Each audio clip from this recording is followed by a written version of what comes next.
I was the one who always picked up the pieces, until the pieces picked me apart and left me bleeding on the office floor. The fluorescent lights above my desk flickered like a dying heartbeat. It was past midnight, again, at Eco Solutions. The blueprints for the solar array swam in front of my eyes, but I kept tracing lines because someone had to. My phone lit up. "Quick favor, bro? Rent's due." From Lila. I thumbed back on it before the world tilted and the carpet rushed up to kiss my face. They wheeled me into St. Mercy's with wires taped to my chest.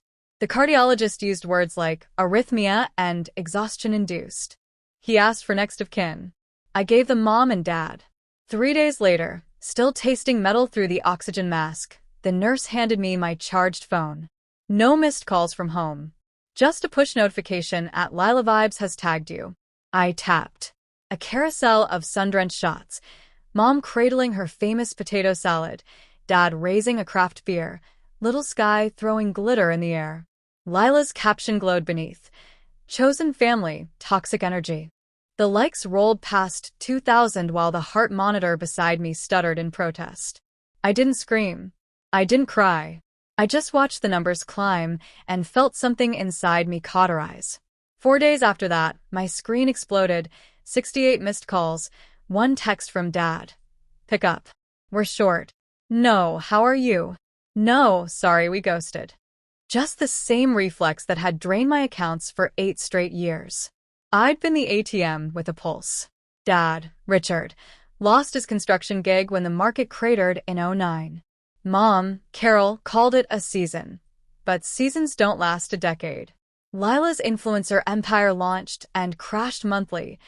Athleisure drops, affirmation decks, artisanal teas.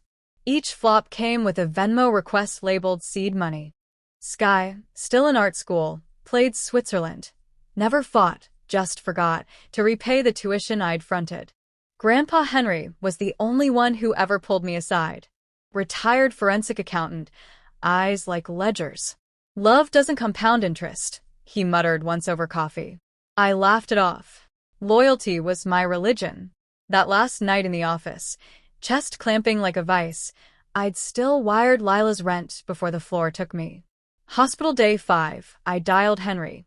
He answered with gravel and certainty. On my way. 40 minutes later he strode in wearing the same navy cardigan he'd owned since Reagan, carrying a legal pad instead of flowers. He didn't ask how I felt. He asked for my bank logins.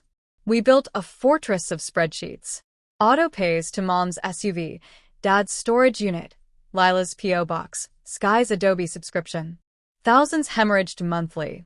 Henry's pen scratched like a scalpel. Tomorrow we amputate, he said. I canceled every lifeline from my hospital bed. The silence that followed was surgical. Then the barrage. Mom, we had no idea you were sick. Why hide it? Lila. Bank screenshot, skull emojis. You're tanking my brand. Sky. I'm not them, please. Dad camped outside my apartment in his rattling pickup, engine idling like a threat. I watched from the 3rd floor window and felt nothing but the clean slice of distance. Lila went live at 2 a.m., mascara rivers, childhood home half-packed behind her. They're foreclosing because my sister weaponized a health scare. She flashed a cropped photo of me at 16, braces and all. Caption. Blood isn't always thicker. The internet feasted. Henry made 4 calls. By sunrise, we had the mortgage rider, the Helix statements, the LLC filings, every dollar I'd gifted funneled into Lila's failed crystal subscription and Sky's pop-up gallery that never popped. I didn't post the receipts. I just filed the police report for identity theft and mailed the no-contact orders. Their empire imploded in comment sections. Brand reps ghosted. Dad's last 2 clients bailed. Mom deleted her Facebook. Lila's follower count hemorrhaged. Sky's professors got anonymous tips about plagiarized work. One final envelope arrived, Dad's revised will, notarized in shaky ballpoint. All assets to those who preserve family harmony. Nora is excluded until reconciliation. I laughed so hard the cabin porch shook. Henry raised an eyebrow. They still think you're auditioning for a sequel. I signed away any claim, had it couriered, and blocked every number that ever started with 503. Henry and I left Portland before the leaves turned. A cedar A-frame outside Durango, no Wi-Fi, just elk bugling at dawn. I kept my job, remote, sane hours, actual vacation days. Mornings tasted like pine and possibility. Some nights the phone still buzzes against the nightstand, cousins, reporters, burner accounts begging for the real story. I let it die. Silence isn't surrender. It's sovereign. Henry pours coffee at sunrise, steam curling like incense. You paid retail for freedom, he says. Most never notice the markup. I breathe mountain air and feel my heart settle into a rhythm that's finally mine. Blood may bind, but it doesn't own.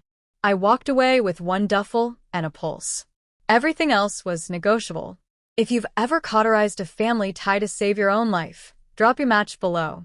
Some fires aren't meant to warm, they're meant to light the way out.